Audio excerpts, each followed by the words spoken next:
I live in rural Idaho, about 5 miles from a reservation. Growing up, we heard all sorts of stories and legends surrounding the res. I have to admit, I was a bit of a skeptic when it came to the things we heard. My best friend and I have always been drawn to the paranormal. When we were about 16, we decided to go for drives on the res at night. The area we live in has a very tight-knit community, and our little town has just over 10,000 people. We basically have no crime and everyone feels pretty safe, so driving around at night is no big deal. We went on our night drives fairly often with no experiences to note.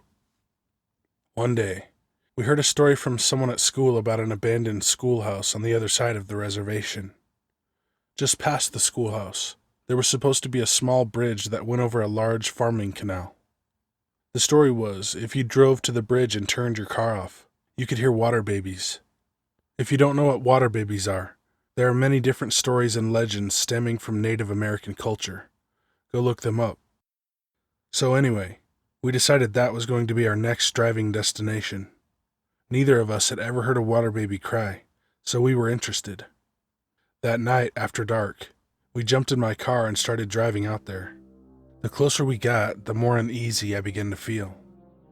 We drove past the building that was supposedly the schoolhouse and stopped on the bridge. I cut the lights and killed the engine. Silence. There was no sound but the rushing water below the bridge. We sat there for what felt like forever. In reality, probably only 4 or 5 minutes had gone by. We started joking about the story being fake and decided that it was a bust. We figured it was time to go. The keys were still in the ignition, so I simply tried to start the car. Nothing. The dash lights lit up, but it just wouldn't turn over. I'd never had any problems with my car before this. I tried a couple more times while talking with my friend, not wanting to freak her out.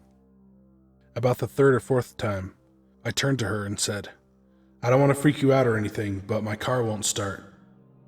Her eyes grew wide and she responded with, "You're kidding me, right?" "I wish I had been." We sat there for a minute just staring at each other, not knowing what to do. If we called my mom, there would definitely be some ass chewing for being out on the res so late at night, so we decided to call one of our friends that had a truck. If the battery was just dead, he could give us a jump. If not, he could tow us back to town. So we called and waited. Sitting in the middle of this bridge in my dead car, frustrated from the lack of experience and car troubles, we just wanted to go home. That's when I saw it. It's a well-known fact that the reservation has packs of wild dogs that roam around killing livestock, and there have been a few instances of them attacking kids and putting them in the hospital. This was no dog. I've seen coyotes and wolves, and there was no way in hell this thing was either one of those. It was skeletal, like a malnutritioned animal, and was walking on all fours. Slow and low to the ground, it was walking along the canal toward the bridge. I smacked my friend, making her turn to look at what I was staring at. We both stared in disbelief at this creature slowly coming toward us. Instinctively, I honked the horn. At least that still worked. That's where things got really weird. This thing stood up on 2 legs, arms limp at its sides. I legit screamed. I had never seen anything like this in my entire life. The best way I can think of to describe it is it looked like Professor Lupin's werewolf form in Harry Potter and the Prisoner of Azkaban movie. It was huge. It had to be 8 or 9 feet tall, and it was staring right at us. It took a couple steps forward. My friend and I were frozen. We were trapped in my car that wouldn't start. As it slowly started walking toward us, headlights appeared in the distance. As the lights came closer, the creature dropped back down on all fours and took off for the hills where I assume it came from. Our friend pulled up to help us, and both my creeped-out friend and I kept quiet about what we had just witnessed. He walked up to the car, and I rolled my window down. He suggested we push the car off the bridge to the side of the road and pop the hood, so I threw it in neutral and got it to the side. My friend asked me to pop the hood and try to start the car, so I did. The damn car started right up. I don't know what caused it not to start before, but that night I had an experience I'll never forget. I don't go out on the res anymore at night. I'd really rather not see whatever that was again.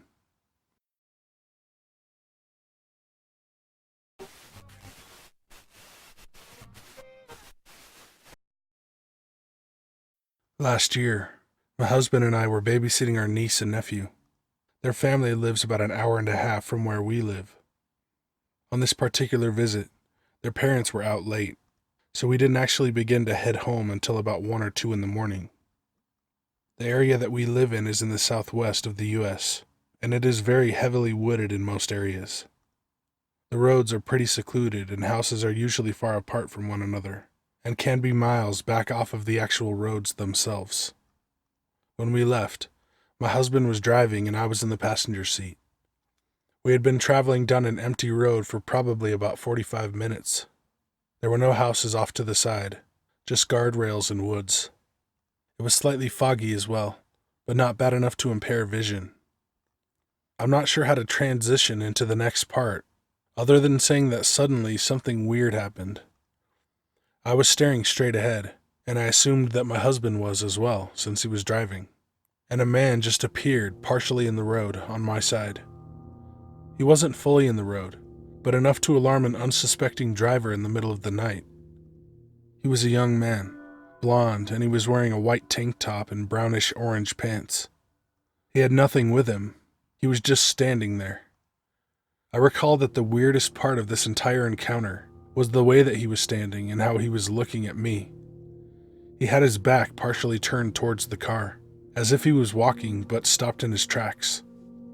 His head was turned, facing the car, and his eyes were locked, and I mean locked, with mine. I know that sounds like bullshit, especially being that we were going about 45 miles per hour with bright headlights on, and it was in the middle of the night, so it's probably impossible that he even saw me, let alone locked eyes with me. However, that adds to why this freaked me out so much. We passed him as quickly as we came upon him, and he was gone. I looked at my husband and laughed and said, Well, that was weird. "And I shit you not," he says. What are you talking about? After asking him several more times, it was determined that he didn't see this person. From my point of view, it's impossible that he didn't. This person was almost in the road, and was a striking contrast to the surrounding scenery, due to the bright clothes he was wearing and how the headlights really displayed that. I didn't even consider this to be linked to a paranormal occurrence until after I was the only witness, and also after I gave more thought into how the whole scenario made me feel really weird. Just how this person really seemed to be looking right at me. I really don't know what to think, but I guess if I was going to have a paranormal experience, I should be thankful it was just this, because I suppose it could have been worse.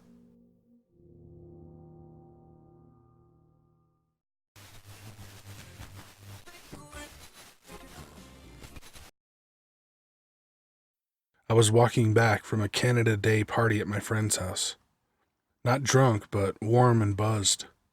It was still pretty light out, so I stopped to watch the fireworks that were getting set off nearby.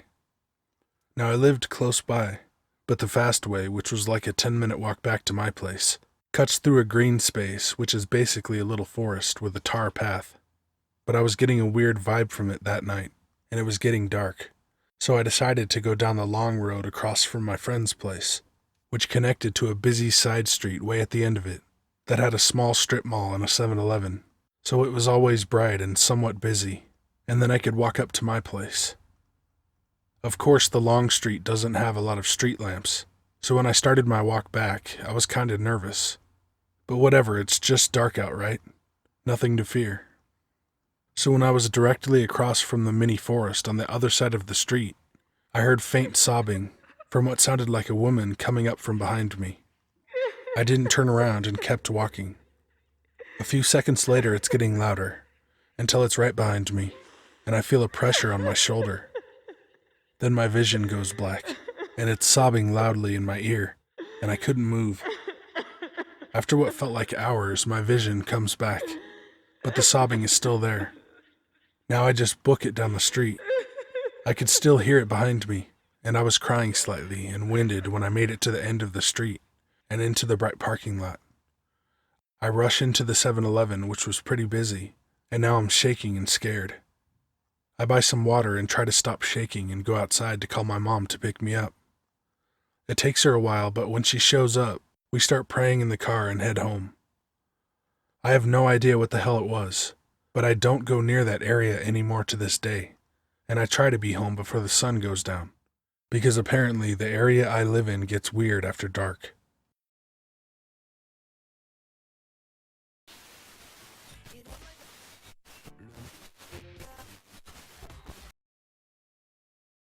Okay, so I'm not really sure if this is the right place to post this, but this has always creeped me out.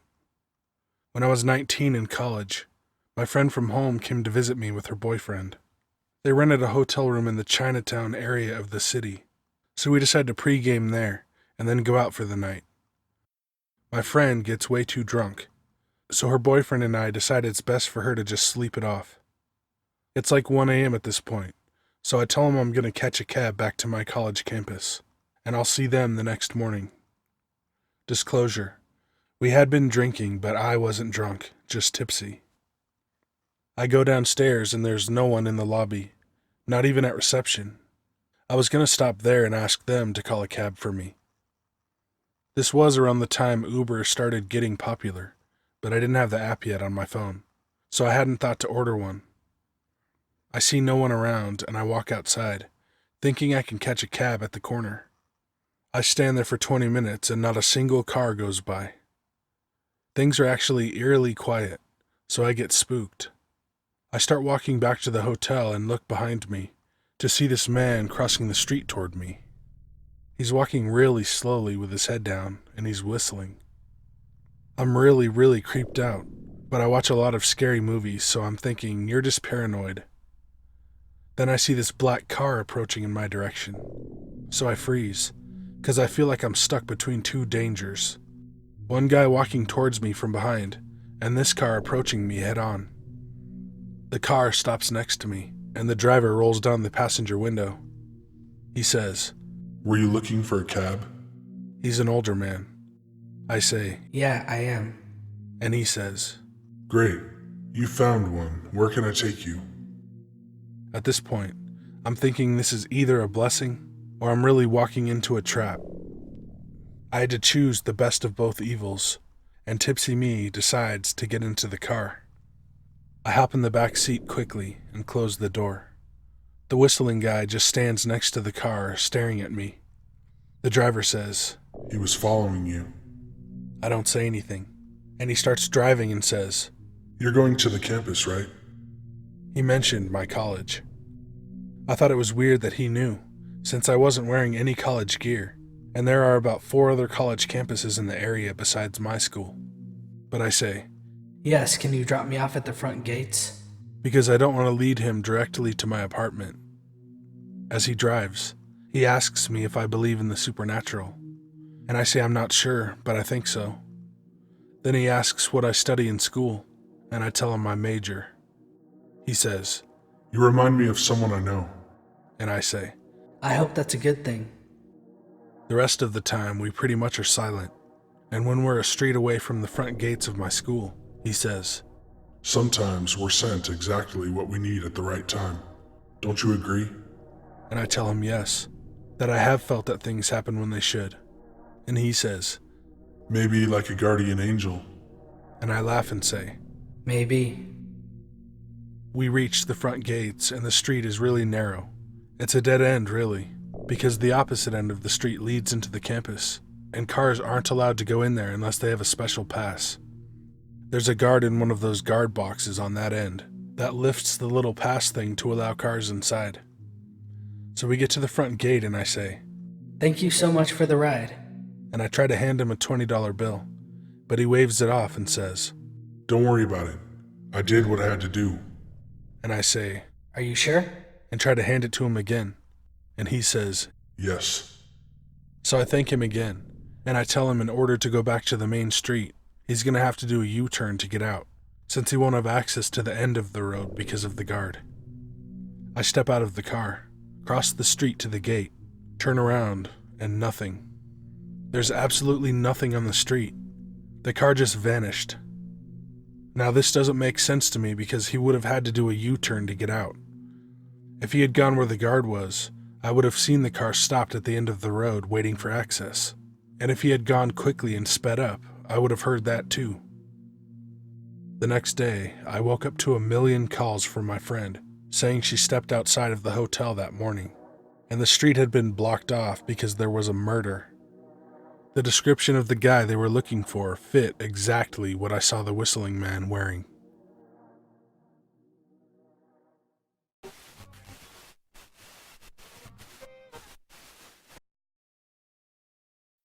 At the time of this story, my mother was in her late 20s. My mother used to work at a retirement home as a caregiver. My dad was responsible for picking her up at the end of her shift at 12:30 a.m. By the way, this was in the 80s, so no cell phones. And my parents didn't have a house phone because they were renting a garage converted into a studio. Anyway, one night after my mother ended her shift, she waited outside for my dad as usual. 99% of the time he was already there, so she thought it was weird. She sat on a bench outside, and after 15 minutes, she started to get worried. She was thinking that maybe he got into a car accident or was stopped by a cop. The house was a good 20-minute walk, but there was a shortcut in a neighborhood area. The retirement home was located on a busy road, so she started walking home with the plan of taking the shortcut. She said she knew it wasn't a great idea, but she wasn't scared. She was just really nervous for my dad, and decided she wanted to be home as soon as possible. Never in the 5 years working there did my dad skip out on her, so she knew something wasn't right. As soon as she turns into the neighborhood, she gets a feeling to not go in, but she ignored it because her mind was too focused on my dad. The shortcut was probably like a 10-minute walk, so she wasn't worried about it. She was walking very fast, almost jogging. My mother noticed a guy approaching in the distance. He looked normal, no red flags. He was wearing light blue jeans, white sneakers, and a red shirt. As they pass each other, he gives my mother a smile, and my mom does the same. She keeps walking, and not even a minute later hears footsteps behind her. She turned and saw the same guy walking in her direction now. She said her body turned cold, and her heart started beating fast. At this point, she's only 5 minutes away from home. She starts contemplating whether to run or not. As soon as she turns into her block, she takes off running. Immediately, she hears footsteps chasing behind her. She can hear them getting closer. By the way, my mom is a petite lady.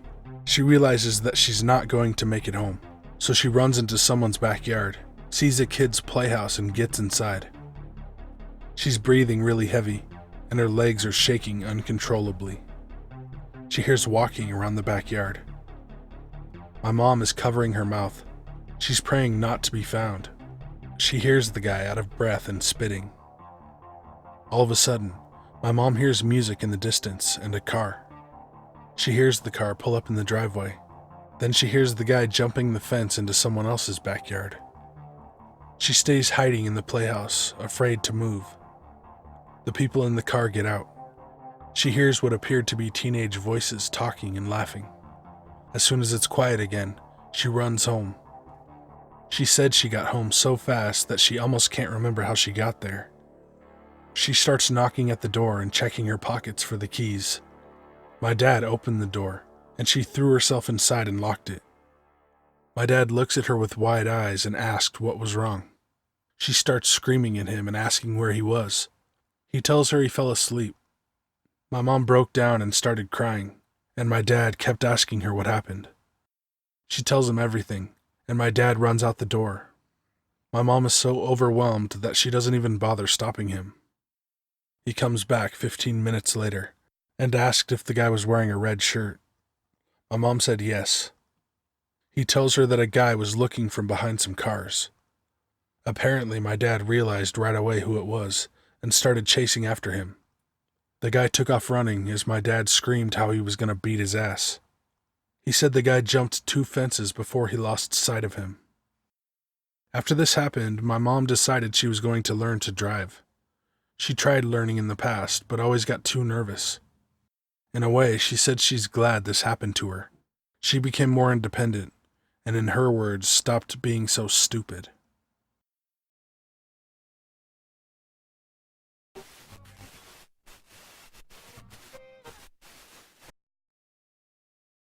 I live in a rural area in East Tennessee called Hampton. It's a small town. Everyone knows everyone. When this took place, I was about 16 or 17. I'm now 27. I was hanging out with my cousin Jay. We were home alone as our dads went out for a night of drinking in a more suburban town about 20 minutes or so away, called Johnson City. So naturally we did what 16-year-olds do. We got pretty blazed and went for a car ride. Now my car is nothing impressive, a 2000 four-door Jeep. I'd recently gotten the car painted to a dark black, as the paint before was honestly just plain ugly. The roads were completely empty, and we had been driving for about 10 or so minutes, and in either utter stupidity or because I was so stoned, it's a high possibility of either, I'd left my headlights off. There were streetlights along the road we were traveling down. That's when my cousin and I reached a little dip in the road. For reference, we were going up a somewhat steep mountain with heavy woods, and just under the dip there's just a drop, and there's a guardrail to prevent drivers from going over the mountaintop. Suddenly, my cousin gasped and beckoned my attention to the side of the road. Naturally, I slowed down and squinted my eyes to see the figure of a man. Now at this point my headlights were still off, and as we were approaching the guardrail, I could sense like an electricity in the air. It's something I still can't explain to this day. So I turned on my headlights, and standing just behind the guardrail was a man. He was about 6'2", and something was seriously wrong. He was completely skinless. You could see every detail of the man's exposed muscle and bone. As soon as I turned my headlights on to see this horrid thing, he jumped back, and for a split second the two of us met eyes. Before I could even blink, he was over the edge. He had seemingly jumped. I was fairly freaked out to say the least, so I hit the gas and got the hell out of there. We soon made it home and booked it inside. Still in utter disbelief, we called the police. As we talked to the operator and told her our situation, she took a fairly rude tone, asking if this was some kind of sick Skinless Tom joke. She told us that these calls hold up other potentially attention-requiring matters, and abruptly hung up. After the call, we were somewhat pissed, but one thing the operator said caught my attention. Skinless Tom. Apparently a man named Tom and a woman were going out for dinner and a stroll in the park. Whilst in the park, the woman's husband emerged from the dense woods in front of the two. Tom, realizing what was happening, started to tell the man he had no idea she was with anyone. But this man didn't care. He started to beat Tom, beat him unconscious. He took out a hunting knife and started to flay him. When the woman reported this, the husband was arrested and confessed to the whole thing. What's intriguing about this case is that Tom was never found, but the skin from his body was at the crime scene, creating the legendary, in my area of Tennessee, folklore tale of Skinless Tom. People have reported seeing him around this area for about 4 years now. I'm almost certain what I saw that day was Skinless Tom. My cousin says he had an even more horrifying memory. He recounts that when the man turned and looked back at us before jumping, he had an insane smile on his face and a knife in his left hand. Now, if it was just me that had saw him, I would have thought I was just too stoned and simply imagined it all. But my cousin was there to solidify everything from this story.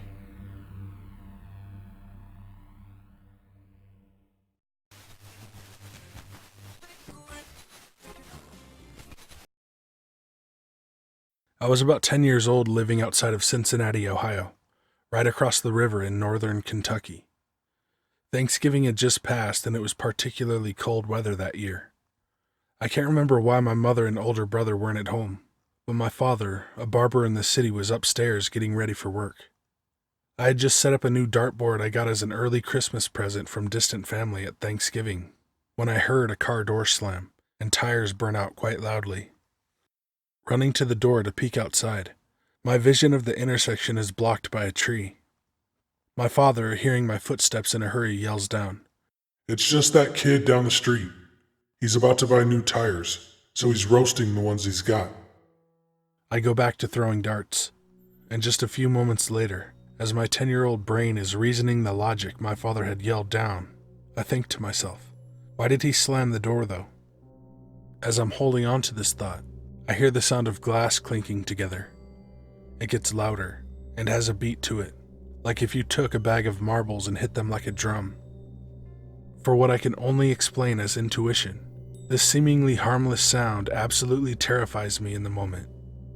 One last pause, and then it happens. I'm paralyzed with fear as a man begins pounding on the front door. I'm only feet away and at an angle. I can't see out clearly. I scream at the top of my lungs for my father.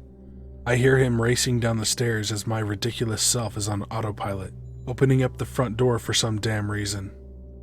My dad lands directly behind me, having jumped down the last staircase due to my gut-wrenching scream. The door wide open now reveals a young black man, completely naked, beaten, bloodied, taped at the mouth and tied from head to toe in old-fashioned glass Christmas lights. He falls into our doorway. My father immediately slams the door and locks it.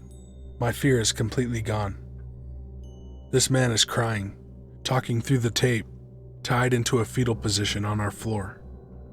I reach down to take the tape off, and as I do, my father grabs me and launches me up onto the upper staircase landing. Call 911 now! I sprint for the upstairs phone and dial 911. I'm sounding off every detail and fact I think they need to know as I'm heading back downstairs. My father has thrown an old navy pea coat over the man and is gingerly removing the duct tape from his mouth.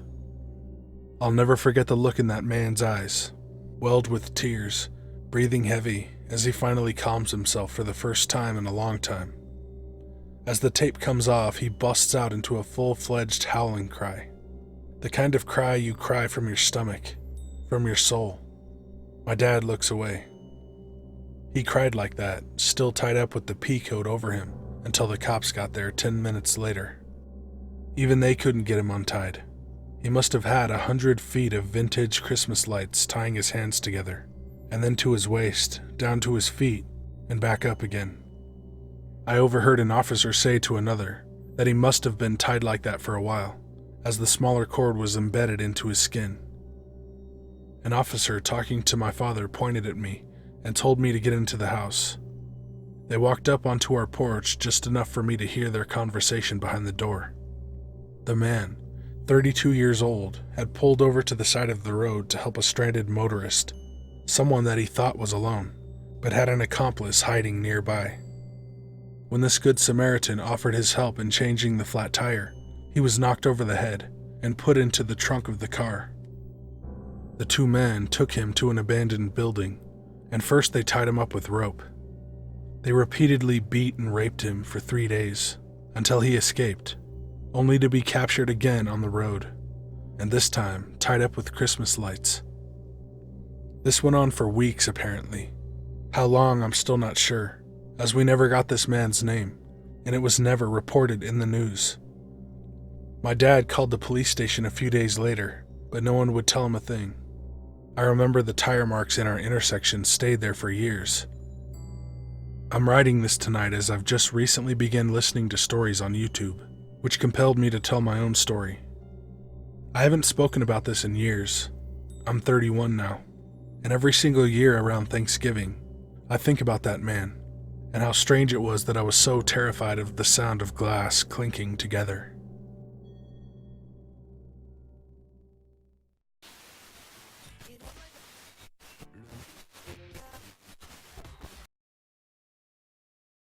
I was 18 years old when this happened, in my senior year of high school. I started dating a girl who lived an hour away in Bogalusa, Louisiana, and would frequently drive out to go see her on the weekends. Bogalusa sits on a river and is surrounded by swamps. In my opinion, it's an area notorious for heavy fog and flooding. It is also a rural area, and it wasn't uncommon for someone to hit a deer when traveling to and fro. My parents would ask that I be home no later than 11 p.m. to avoid this. On this particular day it rained heavily throughout, and at night it would be a foggy trip back to my home. The first half of the trip was normal. I drove at posted speeds, and occasionally slowed down when I saw eyes in the tree line. This contributed to the eerie air surrounding these drives. I always felt like there was something lurking about, and was tempted to gun it out of there. The only way I can describe the feeling accurately is to say that it was an atmosphere of stillness. Lights barely penetrated the fog. The rain had stopped, and the road was abandoned. It was like all life had stopped. Time passed, and halfway through the drive I had finally reached a small bit of civilization. A dollar store left its lights on, a railroad track weaved through the road, and ahead of me, a car pulled out of a McDonald's drive-thru. The car went pretty slow, which ticked me off because I had to meet curfew, but I stayed behind it in hopes that it would pull off soon. Following it down the road, the car and myself left the little town. The path ahead was dark, so I kept a good following distance and tracked the car's taillights. I was exhausted. The car had pushed me past curfew, and tomorrow, Monday, I was going to have school. Dozing off, I rolled down the windows to get some cool air and kept following the car. Minutes passed. I was getting frustrated.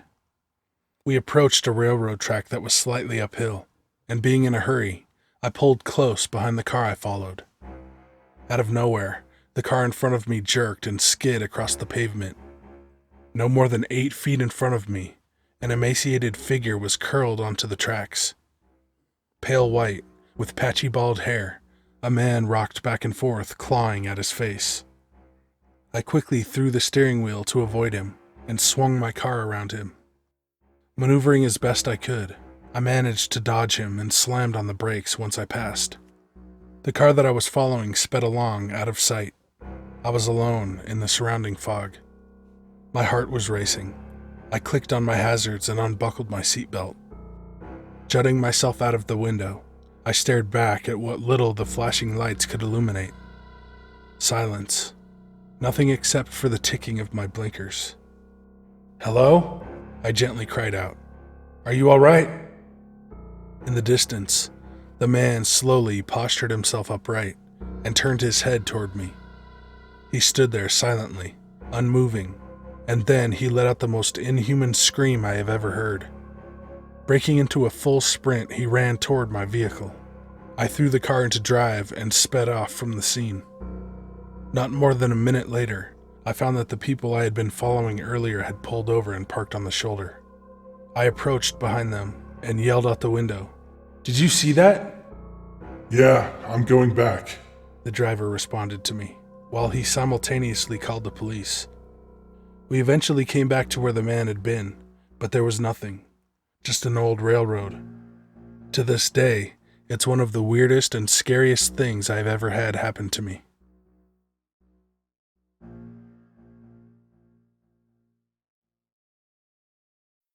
Hey guys and ladies, thanks for watching. Send your story or creepypasta to the email in the description. My shirts, Patreon, Instagram, and Twitter are down there too. Anything you do to help support the channel is much appreciated. Likes, shares, anything. So, we've done another one. We got some Terminator action coming in the skit, and at the very end. And I love Terminator 1 and 2. I mean, Terminator 1 is like a horror movie. It's terrifying. And then you got Terminator 2, that's one of the best action movies ever. And talking about some of my favorite movies, if you love Neverending Story, go watch an older video of mine called True Scary Stories Beach, where I did an alternate ending to Neverending Story. I love that movie too. Anyway, Terminator. The one thing that I always think about though, and this happens a lot with time travel stuff, is it couldn't happen the first time because John sends Kyle Reese back to protect his mother, who end up banging each other to make John. So that kind of, it couldn't happen the first time. What, someone else sent Kyle Reese back? I don't think so. So not like it matters, but There's always something in time travel movies that get on my nerves a little bit. Still, two of the greatest movies ever.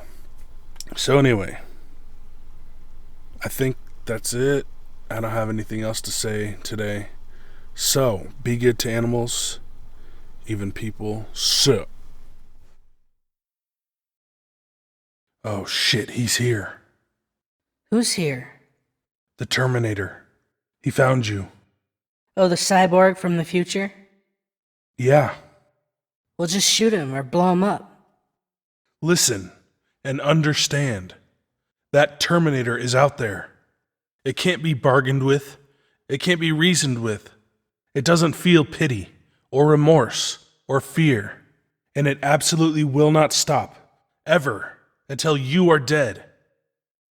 Oh, are you talking to me? Yes. Well, you do what you gotta do. I'm gonna watch some YouTube. Actually, that gives me an idea. Go unplug the modem. Unplug the modem. Why? Maybe if there's no Wi-Fi, it'll screw him up. Maybe he won't have access to information. And because I said so, that's why. Okay. Done. Ooh, yeah, this guy seems real dangerous. That actually is hilarious. Now just stay over there and be quiet. Can I help you? Sarah Connor? Sarah Connor? No, never heard of her.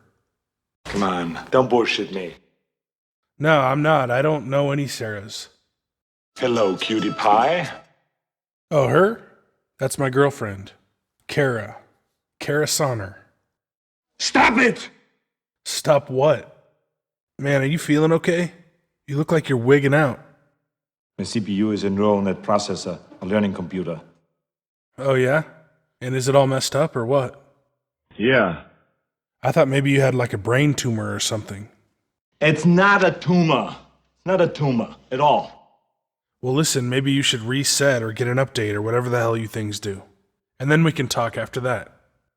Yeah. I'll be back.